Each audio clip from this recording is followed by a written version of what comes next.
अस्सलाम वालेकुम मौलाना साहब। वालेकुम अस्सलाम वरहमतुल्लाहि वबरकातुह। आपसे गुस्ल के फराइज बात करना था आपसे।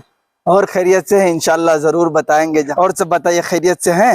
हाँ हाँ, मौलाना साहब बढ़िया है। बताइए ना गुस्ल के फराइज कितने हैं? हाँ माशाल्लाह। ये देखिए हमारे जिले सुबहानी भाई हैं, ये गुस्ल के फराइज मालूम करना चाह रहे हैं कि गुस्ल में कितने फराइज हैं। माशाल्लाह, ये अच्छी बात है भाई, हमारे पास इल्म है। अगर उससे किसी को फायदा हो जाता है तो भाई मेरे लिए भी क्या है, नजात का जरिया बनेगा, सवाब दारेन हासिल होगा हमें। तो ये भाई पूछ रहे हैं कि गुस्ल में कितने फराइज हैं। ये गुस्ल में जो है 3 फराइज हैं। गुस्ल में 3 फराइज है। पहला फराइज जो है क्या है, मुंह भरकर कुल्ली करना गरगरारे के साथ। हाँ, रमजान के महीने में मसला रहता है, रोजेदार हो तो गरगरा ना करे, खाली कुल्ली कर ले। तो क्या पहला फर्ज क्या है, मुंह भरकर कुल्ली करना, ये फर्ज है। दूसरा जो है नाक की नरम हड्डी तक पानी पहुंचाना, पानी पहुंचाना दूसरा हो गया आपका। पहला मुंह भरकर कुल्ली करना, दूसरा नाक की नरम हड्डी तक पानी पहुंचाना। तीसरा फर्ज जो है सारे बदन पर इस तरह पानी बहाना के एक बाल बराबर भी कोई जगह सूखी ना रहे। माशाअल्लाह। और कुछ? बहुत बहुत शुक्रिया मौलाना साहब, आपने इतना इल्म दिया।